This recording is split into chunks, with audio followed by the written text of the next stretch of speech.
Gracias por continuar en sintonía de noticias a las 2 p.m. Como le prometimos antes de la pausa, llegó el momento de la entrevista del día y estaremos hablando del primer censo de empleados públicos y es por ello que le damos la bienvenida a Luis Velázquez, quien es nuestro invitado y será coordinador de este censo. Bienvenido, gracias por acompañarnos hoy. Buenas tardes, Carol y Diego, muchas gracias por invitarnos y un saludo a su audiencia. Buenas tardes, Luis, muchas gracias por estar aquí con nosotros y platicar sobre este tema. Hablemos, ¿en qué consiste en términos generales el censo de los empleados públicos? En determinar cuántas personas a ciencia cierta están trabajando en la administración pública del Estado. La primera etapa concierne a todo el organismo ejecutivo, es decir, los ministerios, las secretarías y todas las entidades relacionadas al Poder Ejecutivo, y se está haciendo una invitación también al organismo legislativo, al organismo judicial, a las municipalidades, a la Universidad de San Carlos, para determinar cuántas personas están trabajando, que estimamos que solo en el Poder Ejecutivo serán alrededor de 500,000 personas y a nivel nacional, con todas las entidades que ya mencioné, probablemente 1 millón de personas están trabajando en la administración pública. 1 millón de personas trabajando en la administración pública. Va a ser un censo bastante extenso. ¿Cuánto tiempo se va a llevar para poder realizar este censo? Sí, obedece a una de las áreas de transparencia del presidente Jimmy Morales y este es un proyecto de Estado, porque es la primera vez que se hará un enfoque de esta naturaleza y estimamos que los primeros resultados se estarán entregando a partir del mes de septiembre. Obviamente, recordemos que el presupuesto general de la Nación es de alrededor de 70,000 millones de quetzales, un 90% más o menos es en funcionamiento, eso quiere decir 63,000 millones, y de este monto un 80% concierne al recurso humano, es decir, cerca de 48,000 millones de quetzales. Es el rubro más grande donde hay necesidad de utilizarlo con transparencia y de forma eficiente. Y si hablamos que en septiembre se tendrán los primeros resultados, ¿estarán totalmente abiertos al público? ¿Las personas desde septiembre ya podrán tener acceso para saber cuántas personas están trabajando dentro de la administración pública? Sí, el Estado tiene que cumplir con el acceso a la ley de la información y definitivamente se estarán presentando los resultados públicamente para que las distintas instituciones tengan acceso, los medios de comunicación, por supuesto también con los distintos niveles de seguridad, pero es parte del eje de la transparencia, de que todo recurso público debe de administrarse con transparencia y estar disponible para rendición de cuentas a toda la población y en este caso a los medios de comunicación. Hablamos entonces de un gobierno abierto. Pero del censo nos evoca una metodología. ¿Cuál es la metodología que ustedes utilizarán para realizar un censo en el Ejecutivo y demás entidades, organismos y autónomas? Sí, estamos recibiendo el apoyo financiero y el apoyo técnico del Banco Mundial, de la Unión Europea y de otros estados. Es una donación no reembolsable que conlleva la implementación de un censo que no se ha realizado con este tipo de tecnología, entre otros elementos importantes. Será una base de datos que estará interconectada y tendrá una comunicación permanente con el RENAP, con la SAT, con la Superintendencia de Bancos. Se utilizarán tabletas de una forma dinámica para que cuando se ingresen los números de DPI o de NIT, extraiga automáticamente información de otras bases de datos y se pueda cotejar que efectivamente es la persona. Ya está definida la boleta, ya está definido el procedimiento. Hoy están firmando en Consejo de Ministros el acuerdo gubernativo para darle la sostenibilidad jurídica y hay toda una metodología de buenas prácticas para hacerlo de forma electrónica, pero lo más importante es que al terminar el censo, esto da oportunidad a un segundo proyecto, que esto conlleva la base de datos del Sistema de Administración de Recursos Humanos del Estado, conlleva la modificación de la Ley de Servicio Civil y hacer una buena gestión del recurso humano, lo cual implica alrededor de unos 5 módulos del Sistema Integrado de Información más 15 submódulos. Es decir, que estamos hablando de una reforma importante utilizando la tecnología y una metodología que ha sido probada en otros países como por ejemplo el Perú. Bueno, ya conocemos entonces la tecnología que se va a utilizar, la metodología, pero ¿cuántas personas van a estar a cargo de llevar a cabo este censo? Lo principal es fortalecer la institucionalidad y en este caso el INE, Instituto Nacional de Estadística, es la institución que por mandato constitucional debe ejecutar los censos.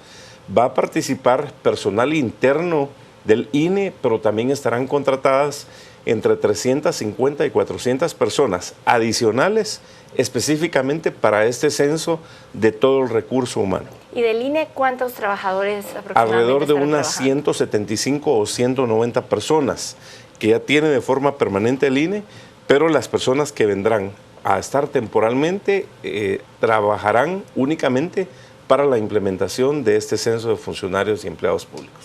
El censo evoca un resultado, que es la cantidad de empleados públicos dentro del Estado, pero de igual manera nos puede dar un resultado de ciertas plazas que no son utilizadas, pero que igual cobran. ¿Se considerará dentro del censo, será uno de los resultados, conocer este tipo de información y en caso, cuáles serán las acciones a tomar? Esa es una excelente pregunta. Recordemos que la ciudadanía en el año 2015 hace una petición de transparencia y dijo, basta ya, los recursos del Estado deben de administrarse de forma transparente. Pero hemos escuchado en meses atrás que en algunos lugares hay plazas fantasmas. Hay gente que no llega a trabajar, hay gente que ni siquiera la conocen en la administración. Entonces, ¿cómo es posible que estén cobrando?